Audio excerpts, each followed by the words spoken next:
পরিস্থিতি আপনাদেরকে দুটি অনুরোধ করব। প্রথমত, আমাদের সন্তানেরা ধূমপান এবং মাদকের দিকে ঝুঁকে পড়েছে, দয়া করে তাদের প্রতি নজর বাড়াবেন। নাম্বার 2, ছেলে মেয়েদেরকে একসঙ্গে অন্তত দিনে দুবেলা ভাত খাওয়ার অভ্যাস করবেন। এই ঈদের আনন্দ যেন আমাদের দুঃখে না ভরে যায়, সেদিকে দয়া করে নজর দিবেন। আমাদের সন্তানেরা যেন মোটর সাইকেল বা অন্যান্য যানবাহন সীমিত গতির মধ্যে রাখে। সবাই ভালো থাকবেন। আল্লাহ তাআলা আমাদেরকে কবুল করুন। সবাইকে ঈদের আবার শুভেচ্ছা জানিয়ে আমার কথা শেষ করছি। আল্লাহ হাফেজ। আসসালামু আলাইকুম। ঈদ মোবারক। আসসালামু আলাইকুম ওয়া রাহমাতুল্লাহ।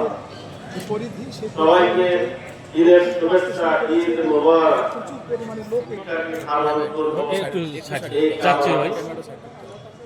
আমি সংক্ষেপে দুটি কথা বলতে চাই। আজকের দিন, এই দিনের দুটি দিক আছে।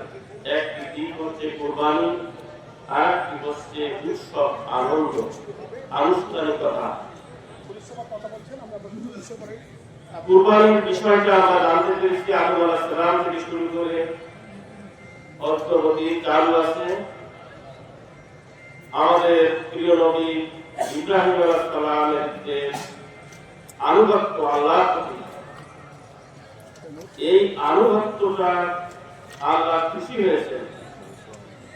এখান থেকে যে শিক্ষাটা, সেটা হচ্ছে আমাদের জীবনে আমরা আল্লাহর পক্ষ থেকে যে নির্দেশনা পাবো, রাসূল সাল্লাল্লাহু আলাইহি সাল্লাম থেকে যে মেসেজ আমরা পেয়েছি, সেটার প্রতি একইভাবে আনুগত্য প্রকাশ করতে হবে।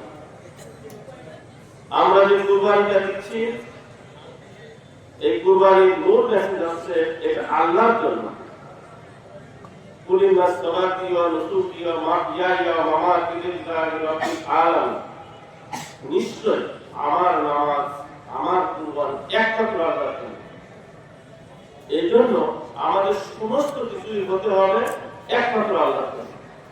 আর আনুষ্ঠানিকতা হচ্ছে, আমরা জানি আমাদের নবী করিম সাল্লাল্লাহু আলাইহি সাল্লামের পূর্বে দুইটা দিবস ছিল, নামরুজ এবং মেহেরজান।